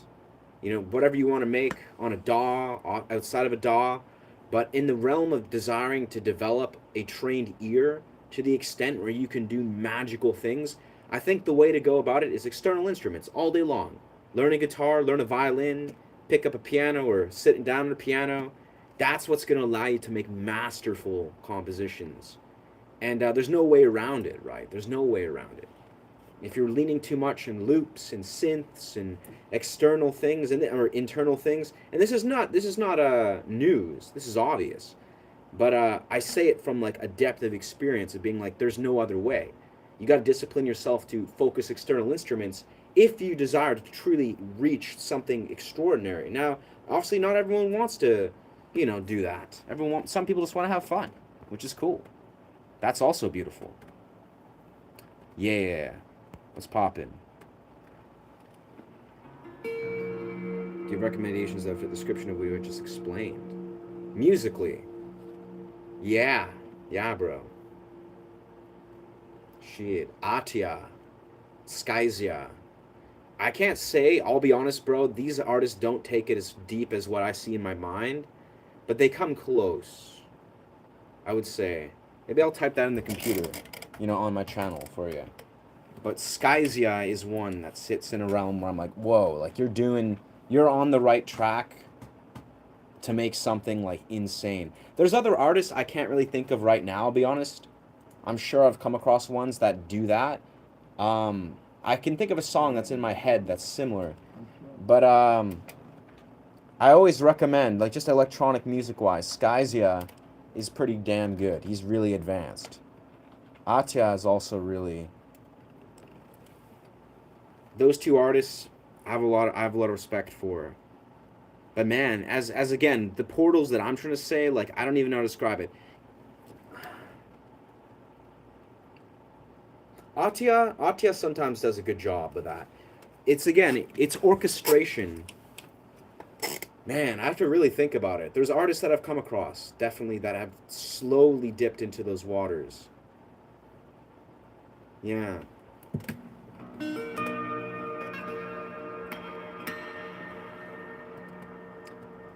What's with that? Write it down. When you get a chance, look up Man of No Ego, the album Web of Life. I believe you'll enjoy this, bro. Thank you. Thank you, man, for the recommendation. Man of No Ego. What a great song name. Yeah, there's a song. Let me maybe just pop on my Spotify or my SoundCloud. The SoundCloud is where it's all.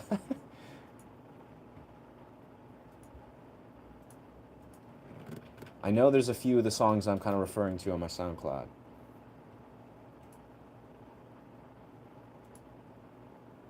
Gotta sign it. Man of No Ego. Man of No Ego. So philosophical.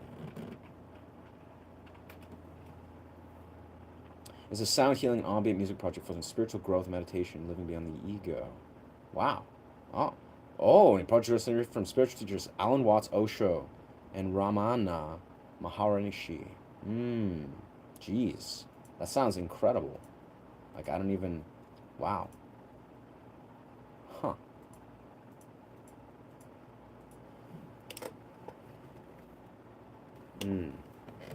Yeah, I don't even know. Okay, I have to... It's not logging in my SoundCloud. Come on. Oh. It'll log in. Yeah.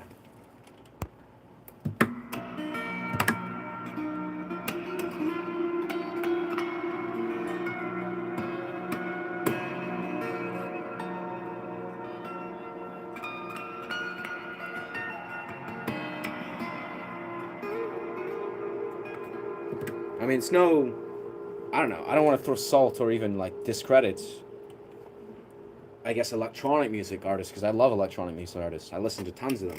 And I have such respect for them. But even the artists that I would say I recommend, like Skazi and Atya, maybe, I don't know. I don't know their background entirely. But I could say they're not, like, developed or advanced musicians by any means. They're just, really, I'm sure, musicians of sorts that are electronic producers that have done beautiful things, and they're excellent as they are, but they don't. The things that I'm trying to, I wouldn't say they're like full on like masterful guitar players or I don't know violinists or piano players or something. But I feel like, the electronic music scene is definitely in need. I feel there's definitely some artists that are like full on talented, brilliant musicians, but it's a rarity to see electronic music actually created from like fully developed musicians, and I think there's a reason for that. But I don't know. I'm not in any rush to learn how to synthesize bass music, but I feel like I'm meant to one day. I'm going to like maybe in the next like number of like months or year. I think I would love to just study bass design and basically just create the same music I already create, but with really intricate basses. Because I have so much love for basses and bass music.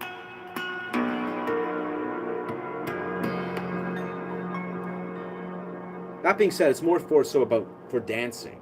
Like that's the thing is like, bass music is really, really good because of course it's dance music. It's electronic dance music, how it's sort of termed. But it's like to listen to music. If I want to enter a portal and just relax, guitar, silky, beautiful instrument music, that's what I'm listening to. Like orchestrations, man. But bass music is so fun to dance to.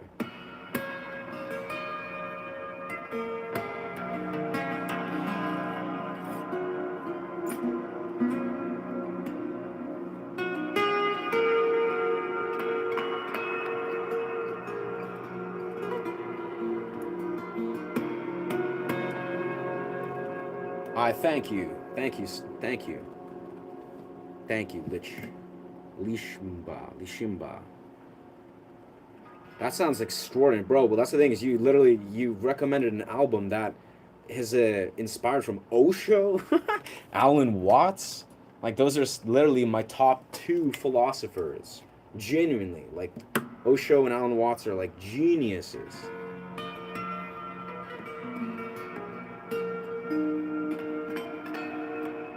So I think I'm destined to hear that. Man. All right, I think we're in the probably the next 10, 15 minutes we'll close. Maybe even sooner. It's really sunny out. As much as I'm loving this stream space, I want to go to the beach. And it's nearing 3 o'clock, and I probably want to leave in the next like half hour to the beach. Yeah. So I think in the next 10, probably next 10 minutes, we'll put a close to the stream. But it is what it is. I think with this, we'll encourage some more vocal channels. Yes, sir. Yes, sir. Yo, what is good? What is good, T-Mac? Welcome back, brother.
Over my Osho book.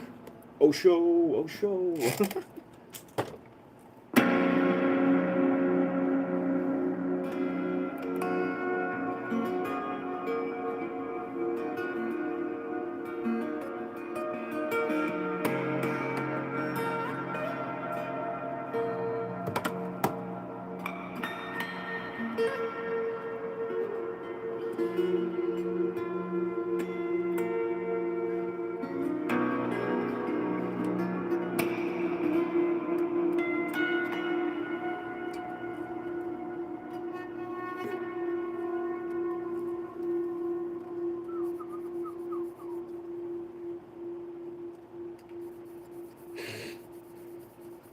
The Odyssey type. Sure, brother. Yeah. I don't know I'm not sure if if he was low key trying to roast me about a tent, or if he was giving me a compliment because he wants to give me a tent. I don't know, bro. I can't tell anymore, man.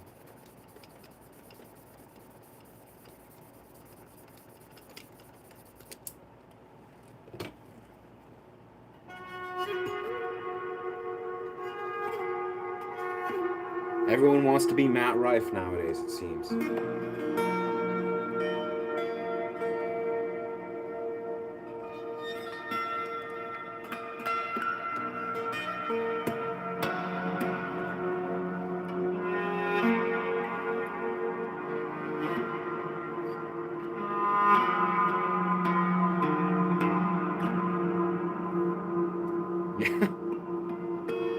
Tents are quite special, I must say.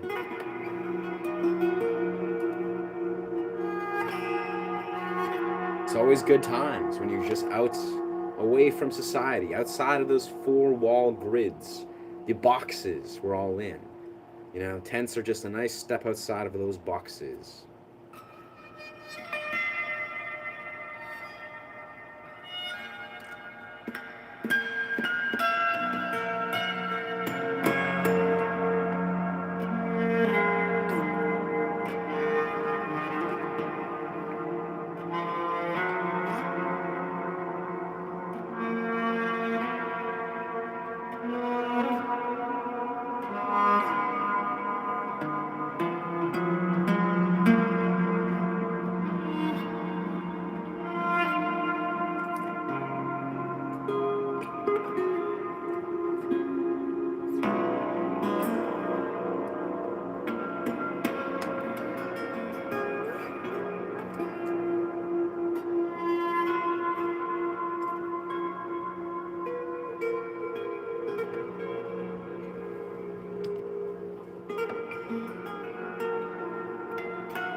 Oh.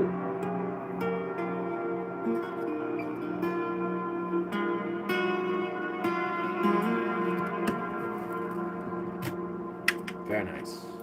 That felt nice. So...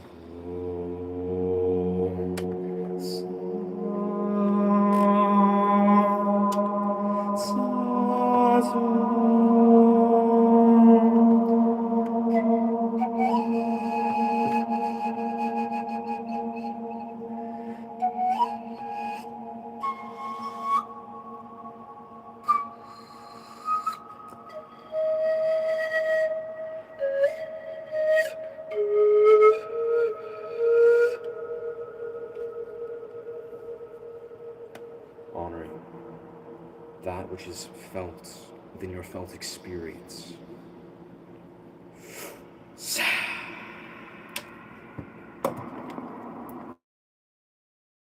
Oh, we are not blocked.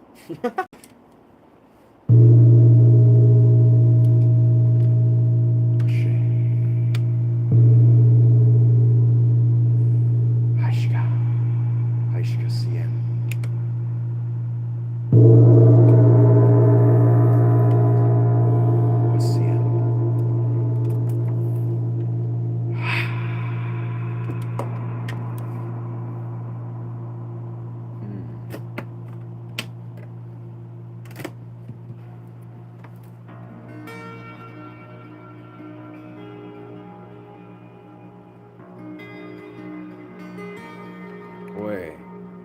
Put screenshots in the community post. Absolutely, sure. Feel free, Phoenix. Thank you. The contrast, the ego and godhood is so big. Yeah. No. I mean, I think it comes down to grace and patience, I think, with ourself. Grace and patience for being, outside of godliness, if you will, if we're going to use that term. Like, literally just being like, I am just human. I am human, and that's beautiful. It's worthy of celebration. Like, it is beautiful. It should be celebrated. You should just be as human as possible, because I think it's the suppression of our humanity, like the suppression of our raw, primal core humanity, which is what manifests, I would say, these shadow aspects of society. It's like, if you embrace your humanity, you're like, I am imperfect. I am just a human. My fellow human being is imperfect. We're all imperfect. We're all struggling and suffering and navigating chaos. It becomes a little less of a divide. You're not just like, but I'm not perfect. I'm not a transcended astral being. And then there's such a grief of not being there. It's like, you just gotta give yourself, because I really feel, without going too deep in a rabbit hole, I suppose, it's like, I think the process of becoming something that is spiritual in quotations, or entering some sort of level of equanimity or peace or serenity, is not about becoming more. It's not about being like, I am, this being of astral, I don't know, astral realms. That's not ever the case. That is probably more so delusion. Like, if a person's just like, I am, I mean, who knows? Some people really are spiritual conduits, so they have genuine, deep, integrated knowledge from other realms, and ashe, that's beautiful. Like, I don't know, my hats is off to them. That's not me. I'm just a dude. Like, I can confidently say, I'm very rooted within my human being body, and yeah, it's like, I think it's important just to, yeah, just be present with that.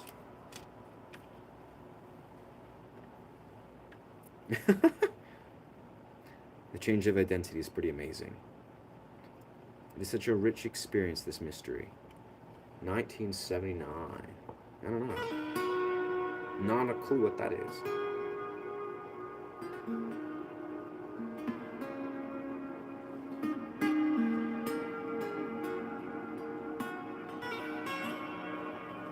I appreciate the support. I feel like we're probably gonna have to wrap up in the next like 5-10 minutes, because Yeah, we gotta get down to the beach. And I gotta eat some food. But let us continue to try to focus on creating a channel as we are, as we do.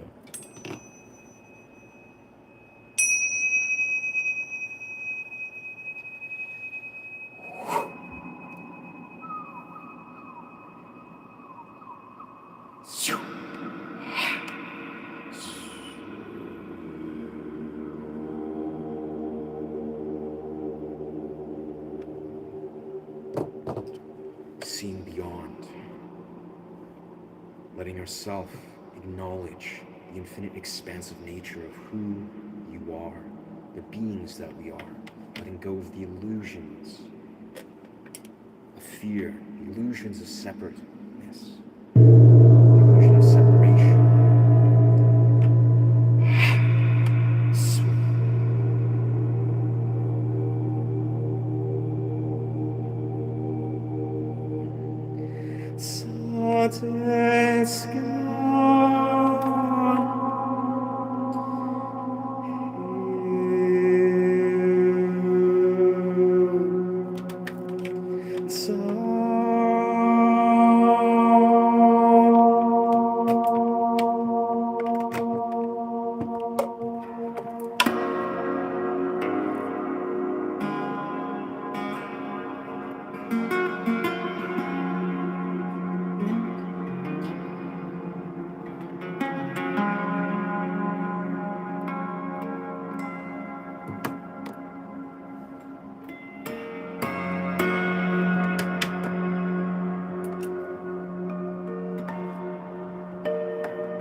Oh, missed that one.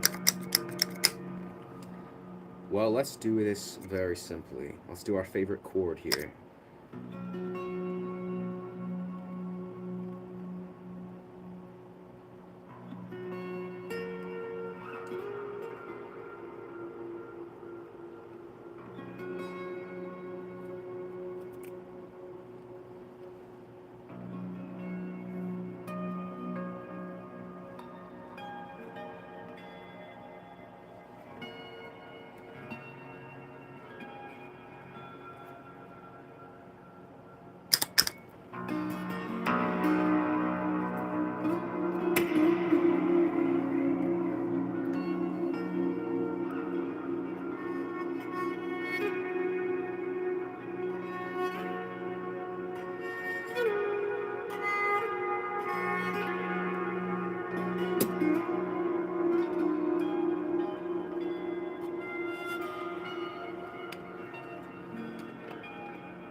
Well,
surrender to the cosmic drift that we are all present within.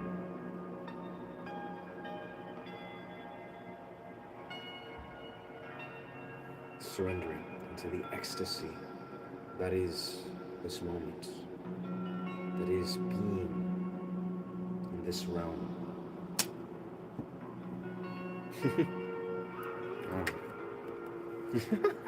So wholesome.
Always surprised when I make some interesting mistakes. Thank you.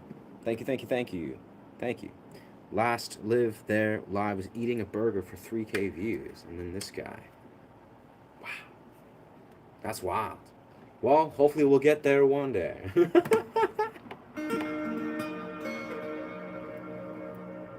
We'll get there one day. We'll be holding a flame. Holding the flame to the chick eating a burger. She's probably grown her way to this weird platform scale of wherever she's at. So I'm sure once we're at whatever we're at, I mean, good days we get like, 5,000, 6,000 or several thousand on a very good day, but not like as a whole. I don't know if she's sitting at like thousands at a maximum. You're saying like reoccurring viewers or immediate, or what's the word? Yeah. We'll get there. We'll get there one day. I don't know. That's what kind of drives me. I mean, these streams go very well no matter what. Honestly, I've been content even with getting 0 views, when I started. Now I'm content. I'm like, yeah, I'm growing my channel. I'm thriving. And to think that one day, I could be hitting hundreds of thousands of viewers with hundreds of thousands of subscribers. And, even just a slim percentage of those people desire to invest in this channel, then it's a win, like on such a massive level. It's just like, it's hard not to win when you're just doing this kind of thing. It's like a game we used to play as a child. Nice. Yeah. The game, yeah. You mean this? Like a live stream is like a game we used to play as a child? Cheers, brother. Cheers, dog.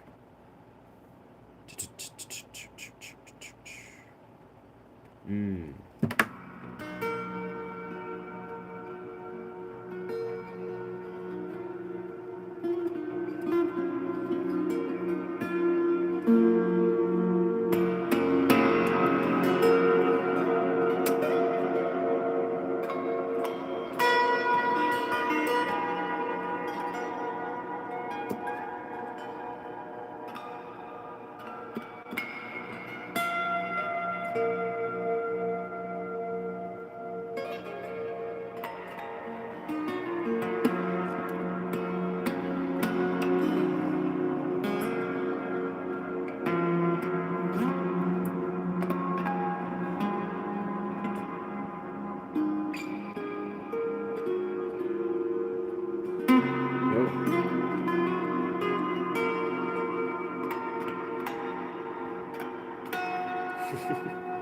Yes, sir. Perfection is not real, friends. Mistakes all day long. Well, no, those are, yeah, very minuscule, but yeah, very nice. Beautiful, beautiful. I appreciate the love. I appreciate everything. Very much. Very much. And thank you so much, Phoenix. Yes, yes. Yes, yes. Honestly, it always amuses me so deeply. I'm not to like, I don't know, just the raw perspective of what other streamers on the YouTube realms, are doing, more or less. Like, not to, it's not a competition, but I guess maybe in some regards it is. But I don't know. I just know I'm doing exactly what I do. I don't even know what other live streams are doing. Literally, like, I don't even participate or engage in any other live streams. I never have. I'm just a dude who was like, you know what? Let's try this live stream thing. It's not really my thing, my community, so to speak, to consume streams.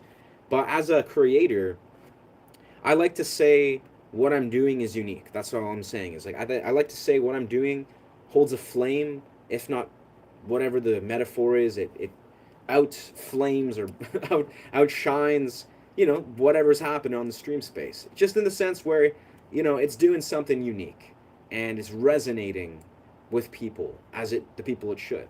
So that's all I kind of desire to do. And I think bye bye bye, as Osho would say, it would be like something that as it evolves and grows, I will see, you know, things translate. See things evolve. Like, I'm excited to be like, word, let's see this larger stream space and this larger YouTube dimension deliver these beautiful things, which is just presence and, I don't know, just to be able to receive that and do what I do on a larger scope feels exciting, as it always has.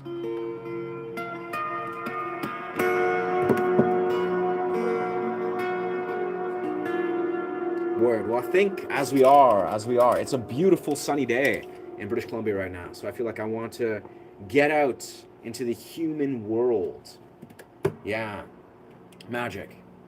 I think in the next minute or 5 or whatever, we shall, yeah, kind of look like Heath Ledger. Nice. Yeah, rest in peace, Heath. Yes. I'm blessed to share a similar structure as that dude. Yeah, rest in peace, Heath Ledger.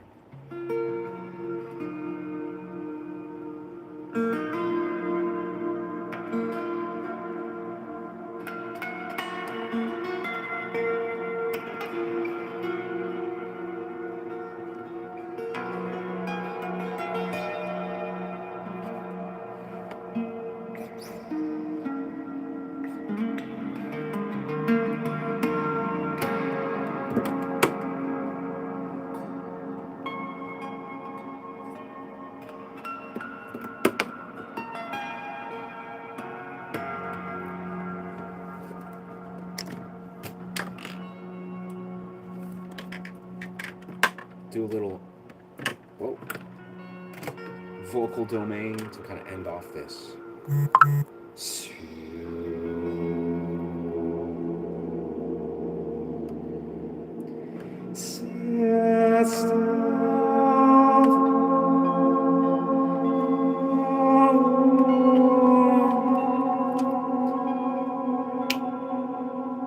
Let's see if I hit the higher. Yeah, I kind of botched that. Oh well. It kind of hits. It kind of hits that. Magic. Thank you, thank you. Absolutely. I really appreciate you being here, Phoenix. You really add such a beautiful presence and facilitation or co-facilitation. Very much. Deeply appreciate it. It's like I really feel like I'm co-facilitating with you here. So thank you.